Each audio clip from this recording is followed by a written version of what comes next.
Hello, this is Mr. Wynn with lesson 10-4, Infinite Geometric Series. Before we start, here's a quick question. If your opponent is on the 10-yard line and the defense is penalized half the distance to the goal, that places the ball on the 5-yard line. If they get penalized again, half distance to the goal, that puts on 2.5-yard line, and then penalized again, put a 1.25, penalized again, it's 0.6 yards off the line, penalized again, put it's 0.3, and so on and so forth. If they keep getting penalized, how many total penalty yards will the defense have incurred? This question can be answered by looking at infinite geometric series. So an infinite geometric series has an infinite number of terms. A series has a sum is a convergent series because the sum converges to a specific value. A series that does not have a sum is a divergent series. So when we found the sum S(n) of an infinite geometric series, the first n terms, we were finding a partial sum. It is possible to find the sum of an entire series. In the application above the following, it seems that the ball will eventually reach the goal line. In the defense, will be penalized a total of 10 yards. The value is actually the sum of the infinite series, 5 plus 2.5 plus 1.25 plus 0.625 and so on. The graph is shown on the left. As n increases, you get really, really close to 10. Up here would be the 10 mark. All right, so they will get penalized a full 10 yards if they keep getting halved. All right, the big thing is it all depends on R, the common ratio. All right, the series is convergent if absolute value R is less than 1. So it's basically between -1 and +1, but it does not include 1 itself. Divergent means the sum will not have a value. That's when R is greater than or equal to 1. It doesn't matter if it's positive or negative because it's absolute value. Here's this example. The number's just getting bigger and bigger. There's no way it's going to add to a number. What happens is this eventually flattens out where the number is constant, where we know exactly what the number is. It's going to be predictable, and it'll cancel out to 0 pretty much. All right. So first example, determine whether each infinite geometric series is convergent or divergent. Again, all we got to do is find R. So to find R, we do the second term divided by the first term. I can divide it by 18 each. That's 2 over 3. Because R equals 2 over 3, that is less than 1. So R less than 1 means convergent. Just like in that example, the football score is 1/2. Right down here, I tried this. So the second term divided by first term, I can reduce that, divide by 4 on top and bottom, 3 over 2.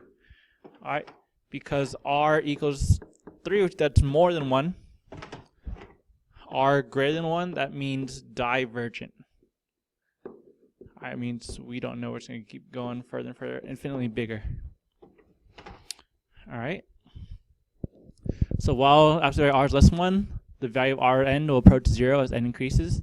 Therefore, the partial sums will approach this when you plug in. And here's our brand new formula for infinite series.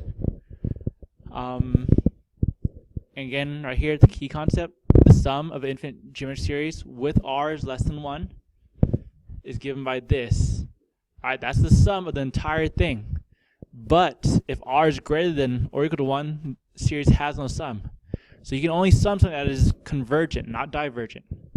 So right here it says when an infinite series is divergent, the series has no sum because the value of R of n absolute value will increase infinitely as n increases. It just keeps getting, here's an example, bigger and bigger and bigger, and there's no way to add it up. All right, so the table on the right shows the partial sums for the divergent series 4, 16, 64, and so on. As n increases, S of n rapidly increases without a limit.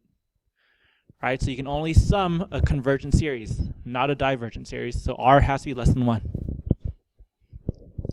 So find the sum if it exists. Determine whether each infinite geometric series is convergent or divergent. So again, it's all about R. So to find R, I do the second thing divided by the first thing. When you do fraction by fraction, I'm going to write this the normal way. Divided by 2 over 3. We change division to multiplication by flipping the second fraction times 3 over 2. Hopefully you know that 6 divided 2 is 3. And then 3 divided 15 is 1 over 5. So that's going to be 3/5. All right, because R is 3/5, that's less than 1. r less than 1 is convergent. So now let's find the sum. The sum is going to be, let's see, S of n equals a sub 1 over 1 minus r. So that means S of n, the infinite thing. I'll do that one not. A sub 1 was the fraction 2/3 over 1 minus 3/5. We could combine terms to everything or just put it in the calculator. I'll just be lazy and put in the calculator. We get the answer 5/3. Alright, so if you add all those fractions up, you'll eventually get to 5/3. Alright, for this bottom one, we're going to try the same thing. Let's see what r is. Second number divided by first number. That does reduce. That turns into, divided by 3/3, that's 3/2. That's more than 1. Because r equals 3/2. That is, r is greater than 1. That means divergent.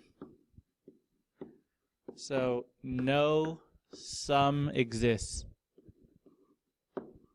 Because it keeps getting bigger, too big. We can't add it all up. Alright, what's next? So sigma notation can also be used to represent infinite series. The sequence goes to infinity. Consider then. So the infinity symbol is placed above the sigma sign, the e, to indicate that the series is infinite. So we're going to do the same thing here. So first got to find the, oh, there's r.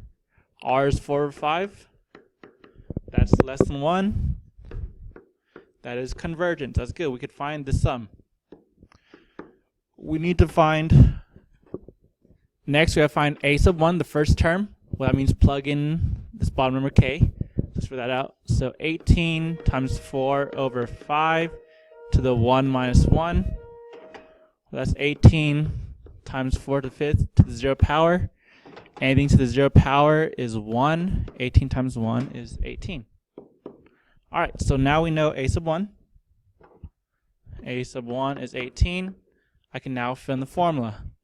So the sum of infinite geometric series, if it is convergent, not a sub n, S of n, is that formula a1 over 1 minus r. So I fill it in. So the sum of the infinite series, a sub 1 is 18 over 1 minus 4/5.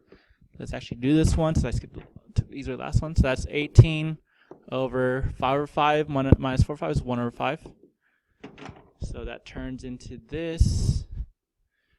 18 divided by 1/5. I'm going to make that 18 over 1 times 5/1. And that gives us 90. So 90 is the sum of the infinite series. Alright, last example, repeating decimals.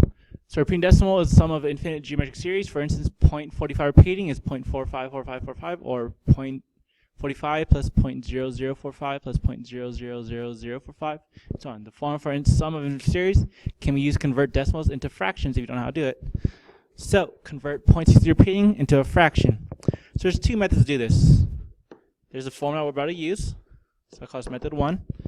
That's this. We're going to write 0.63 repeating is 0.63 plus 0.0063 plus so on. Alright, where I just add 2 zeros. So this fixes to this. This is really 63 over 100 plus 63 over 7 of zeros, 2 zeros, 2 more zeros, over 10,000 plus so on. If you notice, there's an r value.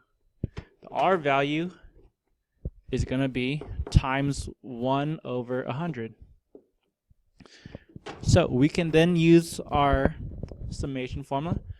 S equals a1 over 1 minus r. So then I can say that is a sub 1, our first term is 63 over 100. All over 1 minus r is 1 over 100. Alright, and this is actually pretty simple. If I do combine like terms, that's 63 over 100 over 100 over 100 minus 1 over 100 is 99 over 100. So this turns into 63 over 100 divided by 99 over 100, which I can fix to multiplication. So that's going to be 63 over 100 times 100 over 99. This cancels out. So let me do this. 63 over 99, that does reduce. I divide top and bottom by 3. I get, let's use blue, 21 over 33. That reduces some more. So 7 over 11.